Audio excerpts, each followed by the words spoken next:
जीव विज्ञान बायोलॉजी। जीव विज्ञान का मेरा यह पहला लेक्चर है और इस पहले लेक्चर के बाद हम लोग आगे बढ़ेंगे बायोलॉजी में।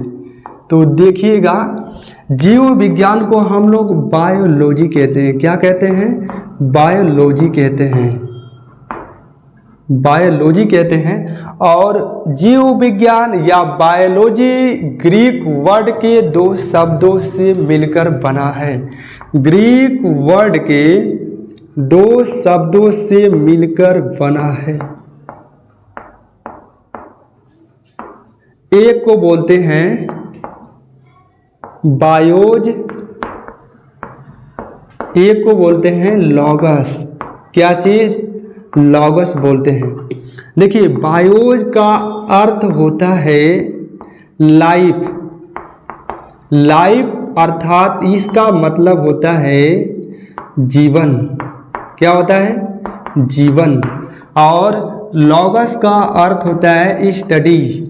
स्टडी का अर्थ होता है अध्ययन करना।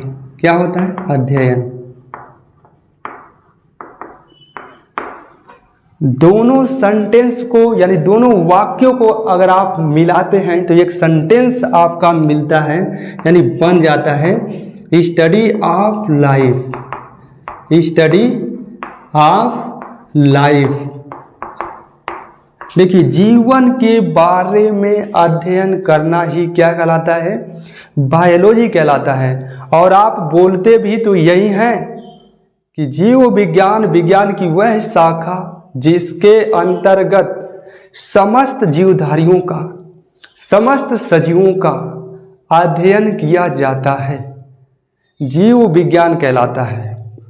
और मैं जीवधारियों को या सजीवों को मैं किसी एक पार्टिकुलर अर्थात मैं केवल जंतुओं और केवल वनस्पतियों की बात नहीं करूंगा। हम लोग क्या करेंगे? जंतुओं और वनस्पतियों का दोनों का कंबाइंड करके हम लोग अध्ययन करेंगे। उसे हम लोग बोलते हैं बायोलॉजी। ठीक है ना? अब देखिएगा, जीव विज्ञान शब्द का प्रयोग सबसे पहले किसने किया? तो जीव विज्ञान शब्द का प्रयोग सबसे पहले सर्वप्रथम मैं लिख देता हूं। सर्वप्रथम सबसे पहले दो वैज्ञानिक थे, लैमार्क एवं ट्रेविनेरस।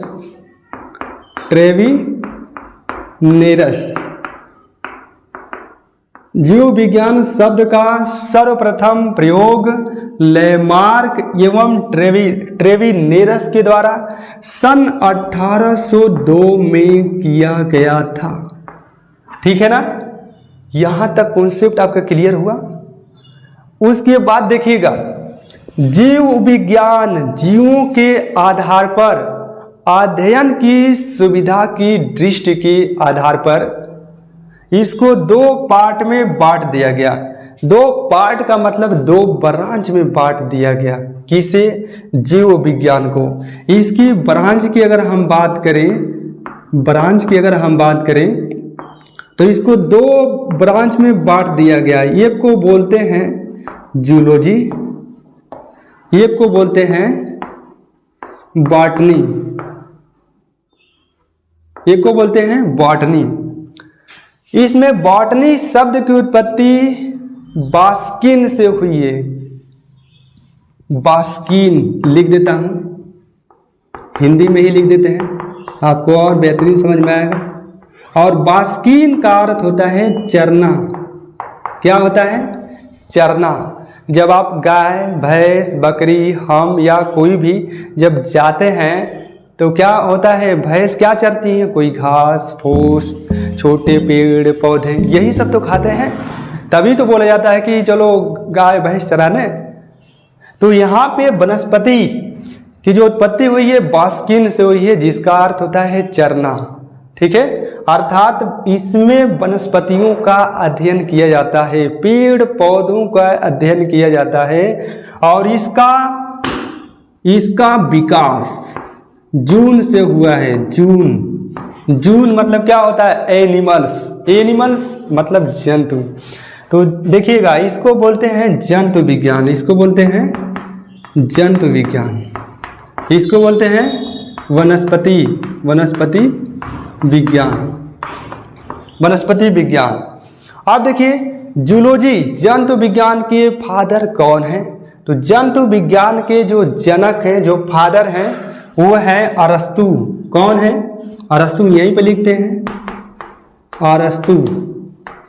इन्हें एरिस्टोटल कहा जाता है। क्या कहा जाता है? एरिस्टोटल, इंग्लिश में हम लोग बोलते हैं। और बॉटनी के फादर हैं थियोफ्रेस्टस। क्यों कहा जाता है, अभी हम लोग चर्चा करेंगे। वनस्पति विज्ञान के जनक हैं थियोफ्रेस्टस। फ्रेस्टस बोल सकते हैं, ठीक है, फ्रेस्टस।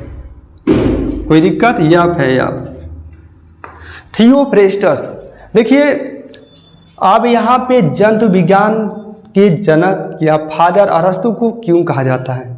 क्योंकि अरस्तु ने लगभग 500 जंतुओं के हैबिट एंड हैबिटेट के आधार पे 500 जंतुओं को लगभग हिस्टोरिया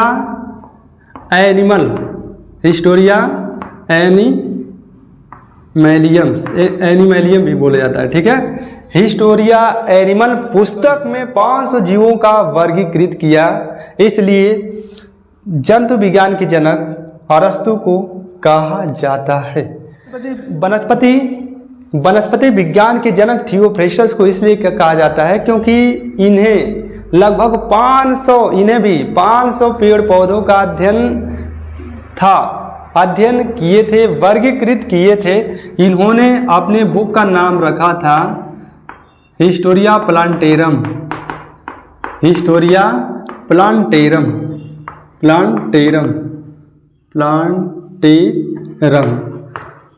ठीक है, इतना कॉन्सेप्ट आपके क्लियर हुआ।